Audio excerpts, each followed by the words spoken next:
দেশ ও রাজ্যের সাড়া ফেলা সেরা খবরের ঝলক জানাবো আজকের বাছাই করা গুরুত্বপূর্ণ তাজা খবর। শুরুতেই হেডলাইন্স। প্রাণে গলদ ছিল তারাতলা কাণ্ডে ক্ষুব্ধ মুখ্যমন্ত্রী, আপাতত বন্ধ কলকাতার সব নির্মাণ। একই বাড়িতে দুটি গ্যাস কানেকশন, 30 দিনের মধ্যে বন্ধ হয়ে যাবে এলপিজি বুকিং, জানুন নতুন নিয়ম। নাবালিকাকে 3 মাস বাড়িতে আটকে গণধর্ষণ, তারপর লোক দেখানো বিয়ে, মাটি গড়ায় ধৃত তৃণমূল নেতার 2 পুত্র। তৃণমূল কার কমিশনের দ্বারে মমতা বিদ্রোহী শিবির, মহারাষ্ট্রের ছায়া বাংলায়। 20% ডিএ বৃদ্ধি, রাজ্য সরকারি কর্মীদের কার কত বেতন বাড়বে, আসছে বিস্তারিত খবরে। তারাতলার ব্রেস ব্রিজে নির্মীয়মান গোডাউন বিপর্যয়ের জেরে এবার কড়া পদক্ষেপের কথা ঘোষণা করলেন মুখ্যমন্ত্রী। নির্মাণের প্ল্যানে গুরুতর ত্রুটি ছিল। পৌরসভার ইঞ্জিনিয়ারদের প্রাথমিক রিপোর্টের ভিত্তিতে একথা স্পষ্ট জানিয়ে দিলেন তিনি। একই সঙ্গে আগামী 31শে জুলাই পর্যন্ত গোটা কলকাতা পৌরসভা এলাকায় সমস্ত রকম বাণিজ্যিক ও সন্দেহজনক বহুতলের নির্মাণ কাজ সম্পূর্ণ বন্ধ রাখার নির্দেশ দিয়েছেন মুখ্যমন্ত্রী। এই সময়ের মধ্যে প্রতিটি সাইটে চলবে পুঙ্খানুপুঙ্খ অডিট। সাংবাদিক সম্মেলনে মুখ্যমন্ত্রী সাফ জানান, গত 17 জানুয়ারি 2026 তারিখে এই বিল্ডিং প্ল্যান অনুমোদন পেয়েছিল। জমিটি লিজ নিয়েছিলেন শম্ভুনাথ বেহেরা নামে এক ব্যক্তি। গোটা কেএমসি এলাকায় নির্মীয়মান যত সাইট রয়েছে, বিশেষ করে কমার্শিয়াল, সেসব জায়গায় কাজ বন্ধ থাকবে 31শে জুলাই পর্যন্ত। আগের জমানায় বহু ক্ষেত্রে জলাশয় বুঝিয়ে বা নিয়ম ভেঙে প্ল্যান অনুমোদন করানো হয়েছে। সব কমার্শিয়াল সাইট খতিয়ে দেখা হবে। PWD, civil defence, fire, Kolkata police এবং কেএমডির বিশেষজ্ঞদের নিয়ে একটি যৌথ টিম তৈরি করা হচ্ছে। এই টিম আগামী 31শে জুলাইয়ের মধ্যে অডিট রিপোর্ট জমা দেবে। যাদের সব কাগজ ও পরিকাঠামো ঠিক থাকবে, তারা 1 আগস্ট থেকে ফের কাজ শুরু করতে পারবে। তবে জরুরি পরিষেবা এই নিয়মের আওতায় বাইরে থাকবে। মেট্রো ও পোর্ট ট্রাস্ট এলাকার ক্ষেত্রেও তাদের সহযোগিতা নিয়ে অডিট করা হবে। আইনি পদক্ষেপ ও ক্ষতিপূরণের বিষয়ে আগামীকাল বিধানসভার পরে সরকারিভাবে বিবৃতি দেওয়া হবে। লোহার চাঙ্গর সরাতে ড্রিলিং, উদ্ধার কাজে সেনা ও এনডিআরএফ। উদ্ধার কাজে খতিয়ান দিতে গিয়ে মুখ্যমন্ত্রী কলকাতা পুলিশ, দমকল এবং সিভিল ডিফেন্সের কর্মীদের ধন্যবাদ জানান। তিনি বলেন, তারাই একটা মর্মান্তিক ঘটনা আরো বড় হওয়া থেকে আটকেছে। তবে ঘটনাস্থলে সলিড লোহার চাঙ্গর পড়ে রয়েছে। ক্রেন দিয়ে সরাতে গেলে ভেতরে আটকে থাকাতে ক্ষতি হতে পারে, তাই ড্রিল করা দরকার। এই আধুনিক যন্ত্র সেনাবাহিনী ও এনডিআরএফ এর কাছে থাকায় অফিসিয়াল নির্দেশের আগে সেনা অত্যন্ত সংবেদনশীলতার সঙ্গে সাহায্যের হাত বাড়িয়েছেন। মুখ্যমন্ত্রী জানান, এখনো পর্যন্ত 21 জনকে ধ্বংসস্তূপ থেকে বের করা সম্ভব হয়েছে, যার মধ্যে 18 জন জীবিত। ভেতরে এখনো 12 থেকে 15 জন আটকে রয়েছে। তবে স্বস্তির খবর, তাদের সঙ্গে যোগাযোগ করা সম্ভব হয়েছে এবং ভেতরে জল ও অক্সিজেন পৌঁছানো হচ্ছে। তাসের ঘরের মতো ভেঙে পড়ল 1.5 বছরের কাঠামো। এদিকে স্থানীয় বাসিন্দাদের কাছ থেকে এই নির্মাণ কাজ নিয়ে উঠে এসেছে এক চাঞ্চল্যকর তথ্য। ব্রেস ব্রিজের কাছে এই বিশাল গোদামটি তৈরির কাজ গত প্রায় 1.5 বছর ধরে একটানা চলছিল। সকাল থেকে গোডাউনের মূল লোহার কাঠামোটি অস্বাভাবিকভাবে দুলছিল।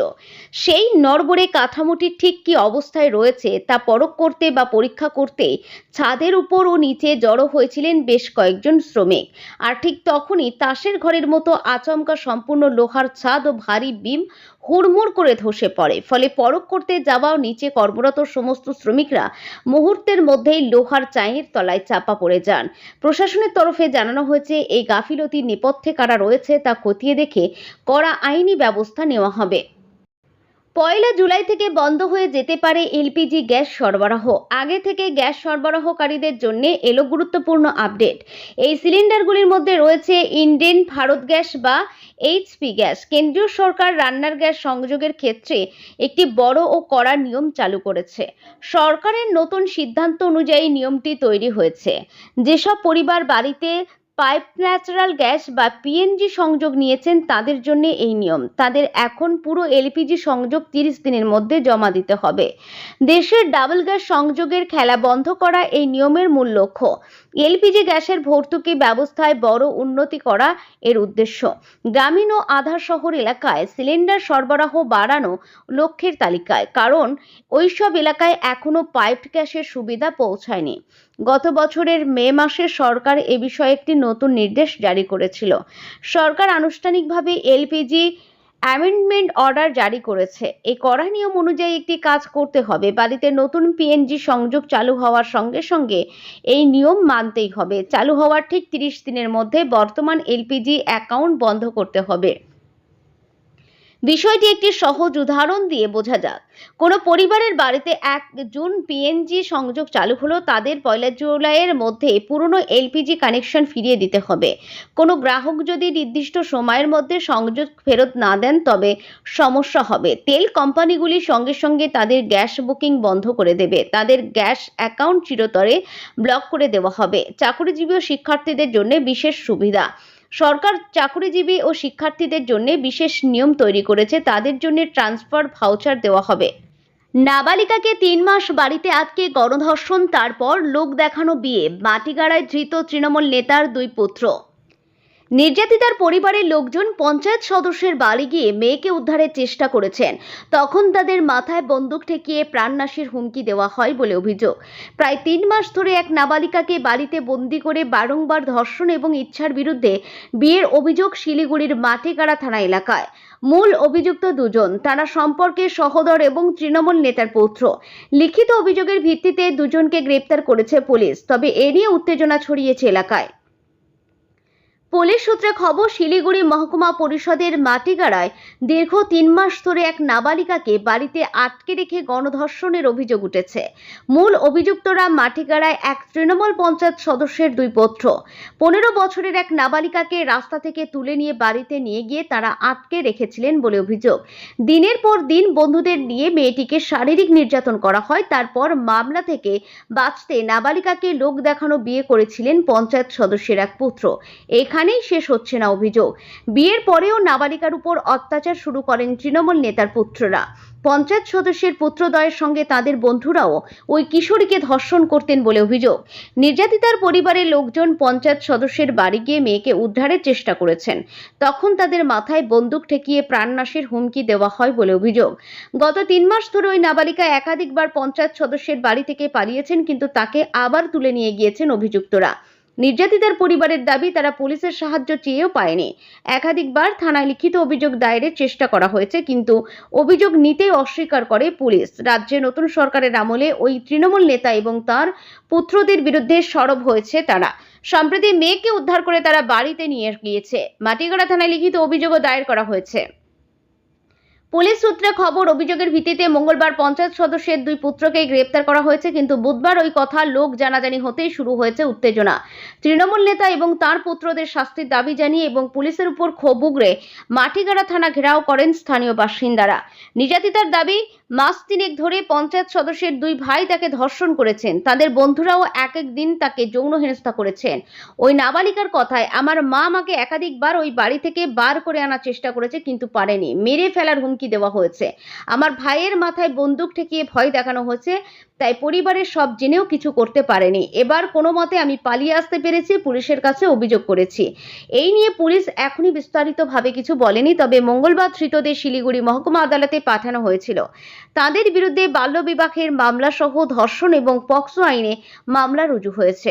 ধৃতদের হেফাজতে নিয়ে পুরো ঘটনা জানতে চাইছে তদন্তকারীরা।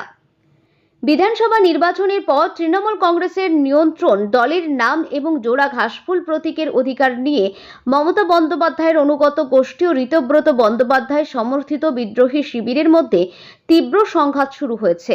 উভয় পক্ষই নিজেদের আসল তৃণমূল কংগ্রেস হিসাবে দাবি করে নির্বাচন কমিশনের দ্বারস্থ হয়েছে।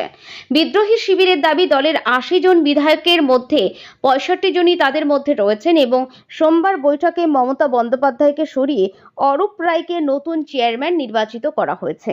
এই দাবির ভিত্তিতে নির্বাচন কমিশনের আবেদন জানানোর পাশাপাশি বিদ্রোহী শিবিরে অভিযোগের প্রেক্ষিতে তৃণমূলের প্রায় 440 কোটি টাকার ব্যাংক অ্যাকাউন্ট সাময়িকভাবে ফ্রিজ করা হয়েছে বলে জানা গেছে।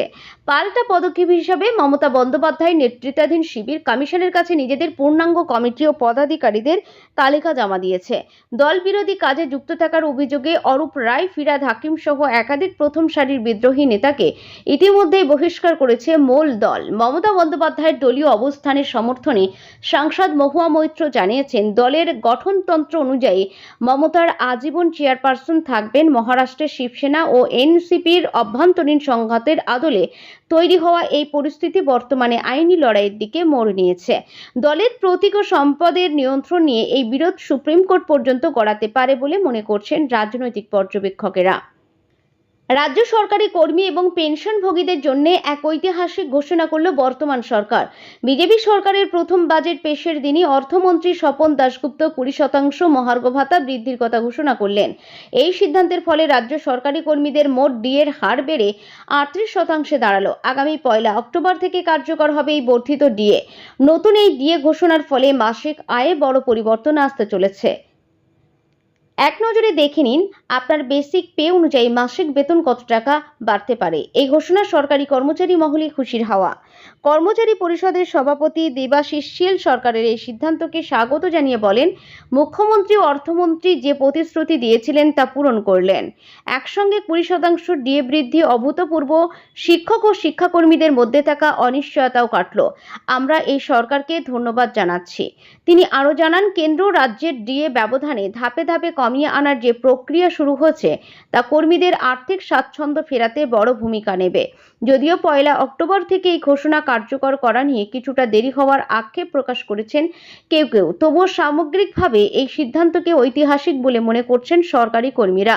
রাজ্য সরকারের এই পদক্ষেপে পুজোর আগে সরকারি কর্মী এবং পেনশনভোগীদের হাতে বাড়তি টাকা আসায় বাজার চাঙ্গা হওয়ার সম্ভাবনা তৈরি হয়েছে।